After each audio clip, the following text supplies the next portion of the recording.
드루킹 사건 속보 전해드렸는데요. 관련해서 오늘 야 3당이죠. 자유한국당, 바른미래당, 민주평화당 이 야 3당이 특검 그리고 국정조사 관철시키기로 합의를 봤습니다. 하지만 민주당의 입장은 안 된다 이거인데요. 자, 야 3당 합의에 함께했던 분입니다. 민주평화당의 조배숙 대표 연결해서 입장 들어보겠습니다. 여보세요. 네, 안녕하십니까. 예, 안녕하세요, 대표님. 자, 특검 도입해야 되고 국정조사 시행해야 된다 이렇게 야 3당이 합의를 봤는데요. 네. 그럼 밀어붙이면서 그냥 그 의석수로 표결 처리하겠다라는 겁니까? 아니면 민주당의 동의를 끌어내기 위해서 좀 더 시간을 갖겠다라는 겁니까? 압박을 하는 거죠. 압박. 예. 예. 그래서 어쨌든 지금 민주당 입장에서는 네. 국회를 열어야 되는 상황 아닙니까? 국회를 네네. 정상화해서 지금 뭐 추경도 급하고 여러 가지 그 민생 법안도 있고 네. 그런데 이제 그렇잖아도 전국에 경색이 됐는데 저희들 이번에 그 합의한 내용 중에 그 중요한 부분이 특검을 수용하면 국회를 정상화하겠다. 네. 이거였거든요. 예. 그러니까 근데 국회를 정상화한다. 민주당 입장에서 한번 제가 질문을 드려볼게요. 국회를 정상화해서 뭔가를 처리를 해야 되는 것 아니겠습니까? 민주당 입장에서는. 네. 그러면 이러이러한 의안의 처리는 협조해 주겠다가 돼야 이게 기브앤테이크가 성립이 되는 거 아닌가요, 대표님? 그러니까요. 그러니까 특검을 수용하면은 국회를 열겠다 이거죠. 국회 들어가겠다. 그래요. 네. 예를 들어서 그러면 예를 들어서 국민투표법 개정이 필요하다고 청와대도 호소했고 민주당도 계속 주장을 해왔는데 그 시한이 오늘까지였는데 예를 들어서 이런 문제를 만약에 그러면 합의를 한다면 그러니까 좀 늦춰서라도 처리할 수 있다 이런 입장이신가요?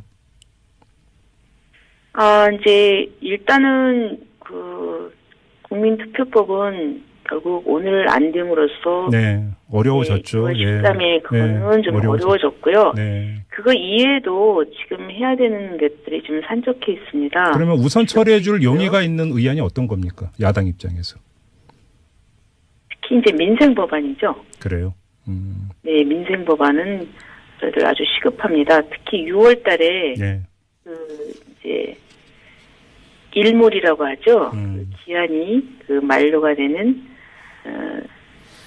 중소 상공인들 생계형 적합업종이랄지 네. 이런 경우는 이제 그게 이제 어떤 그냥 그대로 가면은 48개 지정 업체에 대한 보호막이 사라지기 때문에 네. 어렵죠. 그런데 네. 대표님 그게 그렇게 시급하고 중요한 문제면 그럼 별개로 빨리 처리해 줘야 되는 거 아니에요? 그런데 지금 네. 여러 가지 이제 여러 당의 입장이 있지 않습니까? 네.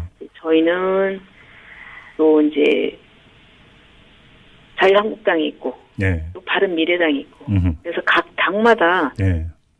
각 당이 현안으로 삼는 그런 법들이 또 있어요. 네. 또 이런 부분에 있어서 서로 평행선을 달리니까 결국은 이제 오늘 같은 그런 이제 특검을 계기로 해서 네. 여당도 압박을 하고 네. 그래서 일괄 타결할 수가 있는 거죠. 이 부분에 대해서 수용을 하면. 대표님 계속 이제 지금 계속 그러니까 압박이라고는 표현을 이제 많이 쓰셨는데요. 오늘 야 3당의 합의 내용 중에 하나가 남북 정상회담이 끝날 때까지는 정쟁을 중단한다 이게 들어가 있지 않습니까? 네, 정쟁을 자제한다. 자제한다. 그러면 네, 정쟁을 저희들은 그 제안을 민주평화당에서 했습니다. 제가 했습니다. 그러면 한번 여쭤보고 네. 싶은 게 여당을 압박하는 정치 행위와 정쟁을 자제하는 행위는 어떻게 다른 겁니까, 대표님? 이 특검은요, 사실 네. 저는 굉장히 중요한 부분입니다. 그리고 드루킹 댓글 사건은 여론을 조작한다는 거는 네. 민주주의를 부정하는 거죠. 네, 그래서 이거는 다시는 이런 일이 재발되어서는 안 되고, 네. 그리고 이것과 관련해서는 여러 가지 지금 의심되는 게 많습니다. 그래서 특히 이 부분에 있어서 경찰 수사가 네. 처음부터 축소, 또 은퇴 그런 의심이 있거든요. 네. 또 김경수 의원 측도 말이 자꾸 계속 달라지고 있고 이제는 또 보좌관이 돈을 주고받은 네. 뭐 그런 정황도 나오고요. 그래서 저는 이 부분에 있어서 경찰이나 검찰이 네. 제대로 된 수사를 하지 않았기 때문에 저는 특검을 해야 된다고 생각을 합니다. 네네. 네. 아니요, 그 입장은 알겠고요, 대표님. 그런데 어떻게 압박을 할 것인가 여쭤본 건데요. 그 정도로 그런 하겠습니다. 부분에 있어서 네. 그렇기 때문에 저희들은 야당으로서 이 부분은 저는 주장을 해야 된다고 생각을 합니다. 네. 네. 단 그 4월 27일은 국가적인 대사인 네. 남북 정상회담이 있는 만큼 이 기간 동안은 좀 정쟁을 좀 자제하는 바로 그 점인데요. 중단을 하고 대표님 그러면 예를 들어서 하나만 콕 집어서 한번 예를 들어서 질문을 드려볼게요. 지금 자유한국당은 천막농성하고 있고 청와대 앞에서 뭔가 집단 의원들 가서 기자회견도 하지 않았습니까? 그러면 네. 정상회담이 끝나기 전까지는 천막농성이나 이런 것들을 하지 않고 자제한다. 혹시 이런 얘기 나왔습니까? 오늘 회동에서? 아니요, 이제 그 부분은 안 나왔죠. 단지 뭐 기존에 그 하던 것을 철수하거나 이런 것이 아니라 네. 뭐 새롭게 더 추가로 뭔가 새로운 것을 하거나 이런 것은 안 한다는 그런 의미로 그 사람들은 정쟁 자제를 그렇게 이해를 해야 되는 거군요. 알겠습니다. 대표님. 자, 그 오늘 합의 내용을 보면 드루킹 사건을 어떤 식으로 표현을 했냐면 대선 불법 여론 조작 사건 이렇게 성격 규정을 했던데요. 표현도 이렇게 나오고. 맞죠, 대표님? 근데 그 부분은 이제 대선이라는 부분에 대해서 예. 그 기자들도 예. 이제 문제 제기를 했었는데 네.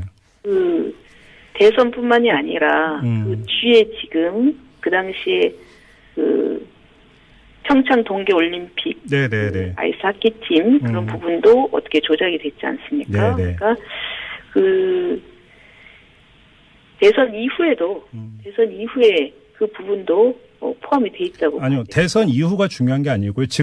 지금까지의 경찰 수사로 밝혀진 댓글 조작 사례는 평창 동계올림픽에서 남북 아이스하키 단일팀에 대한 댓글에 공감 버튼을 누른 매크로 방법 이거 외에는 아직 밝혀진 게 없는데 대선 불법 여론 조작 사건이라고 규정한 근거가 뭐냐. 당연히 이런 질문이 나올 거 아닙니까? 이 부분들이 네. 이제 이 정공모 그리고 드루킹 네네. 이분들이 사실 대선 경선 때부터 네. 문재인 후보를 지지하면서 활동을 해왔거든요. 근데 이제 그게 불법적으로 여론 조작을 했다라는 구체적인 행위가 특정은 안 되지 않았습니까? 그래서 드리는 질문이에요. 그러니까 이제 그게 의심이 되는 거죠. 지금 매크로도 이용하고 이런 걸 보면은. 네. 그리고 충분히 그 당시에 대선 경선 때부터 활동을 해왔기 때문에. 네. 본선에 있어서도 네. 충분히 그런 개연성이 있다고 보는 거죠. 그래요. 바로 이 지점에서 그러니까 민주당의 특검 불가 주장이 나오던데요. 자, 피의 사실이 좀 구체적인 것도 아니고 피의자가 특정이 되지도 않았는데 도대체 어떻게 특검을 발동하느냐. 민주당은 계속 이 주장을 하고 있습니다. 그런데 지금 이제 김경수 의원이 드루킹과의 그 어떤 연관성이나 이런 네. 부분이 대선 전부터 연관성이 있어 왔고요. 네네. 김경수 의원이 누굽니까? 문재인 대통령의 핵심 아닙니까? 네. 대선 때 그 캠프의 대선 그 경선 때도 네. 캠프의 대변인이었었던가요? 그리고 그 대선 때도 상당히 그 핵심 중에 핵심이었습니다. 네. 그렇기 때문에 그런 개연성이나 이런 부분에 대해서 의심을 가지는 것은 합리적이죠. 알겠습니다. 지금 이 점이 궁금한데요. 지금 민주평화당이 정의당하고 함께 평화와 정의의 의원 모임이라고 하는 공동 교섭단체를 구성을 했잖아요. 그리고 네. 특검 도입이나 국정조사 실시는 의안, 그러니까 그 의정 활동과 관련된 중요한 문제이고. 근데 지금 정의당 같은 경우는 특검 도입에 반대하고 있거든요. 그러면 네. 지금 두 당 교통정리가 어떻게 된 거예요, 대표님? 저희들은 이제 원내 교섭 단체라고 하는 것은 그 국회에 있어서 네. 그 원내 활동에 있어서 교섭 단체로서의 그 지위를 가진다는 것이 네. 그렇다고 해서 의견까지 통일하자는 건 아니거든요. 그래서 각자 각 당마다 의견이 다를 때는 네. 그거는 별도로 네. 활동하는 것은 서로 용기를 해야 되는 상황이고 그건 이미 다 양해가 된 것이고요. 잠깐만요. 그래서 대표님 제가 좀 잘못 알고 있는지 모르겠는데 보통 원내 교섭단체라고 하면 그 중요한 의안에 대해서 이 단체별로 입장을 정해서 그 입장을 대표하고 대리하는 원내대표가 나가서 협상도 하고 이러는 것 아닙니까? 이제 네. 여태까지 원내 교섭 단체가 네. 단일 정당으로 이렇게 되었기 때문에 네. 그런데 익숙하셨을 겁니다. 네네. 그런데 과거에 선진과 창조랄지 네. 그러니까 이제 당이 다르면서 그렇게 활동을 해왔는데 네. 저희들은 그 출발할 때부터 그 부분은 분명하게 얘기를 해놨습니다. 그래서 예. 네. 그리고 이번에도 장관 원내대표님께서 노희찬 대표에게 이 사안에 대해서 그 우리 평화당은 특검을 해야 된다는 입장인데 네. 그 정의당은 아닌 걸로 지금 알고 아니라는 것을 확인을 하고 노회찬 원내대표나 정의당의 사전 양해를 구했다는 말씀이세요? 아니요. 그게 아니라 네. 그 사전 양해라기보다는 이제 우리가 이제 이 사안에서는 우리 입장은 이러하니 네. 그 특검에 동의하는 다른 야당과 우리는 공조를 하겠다. 네. 최소한 우리가 이제 원내 교섭 단체 같이 공동을 하고 있으니까 그런 정도의 그 소통은 해야 되겠죠. 그냥 통보만 하고 만 겁니까 정의당에 그러면? 글쎄 통보라고 해야 되나요? 알겠습니다. 네. 자, 마지막으로 별개의 문제 하나만 여쭙고 마무리할게요. 이제 지방선거가 목전인데 지금 민주평화당 같은 경우는 광역단체장 후보 한 명도 아직은 내지를 않았습니다.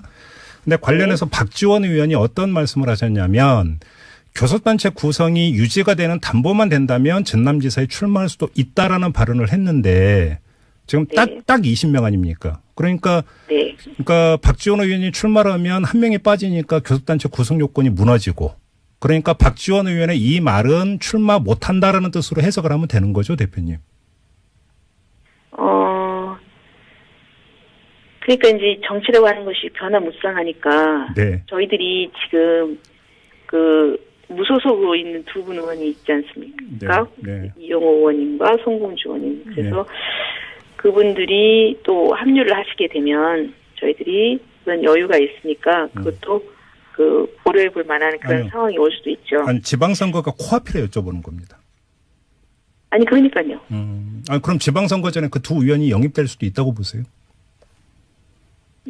그 가능성은 있죠. 그러니까 높지는 않지만 정치라는 것은 변화무쌍하고 또 사실 물밑 접촉이나 이런 부분도 있어 왔으니까요. 그래요? 알겠습니다. 자, 말씀 여기까지 드릴게요. 고맙습니다, 대표님.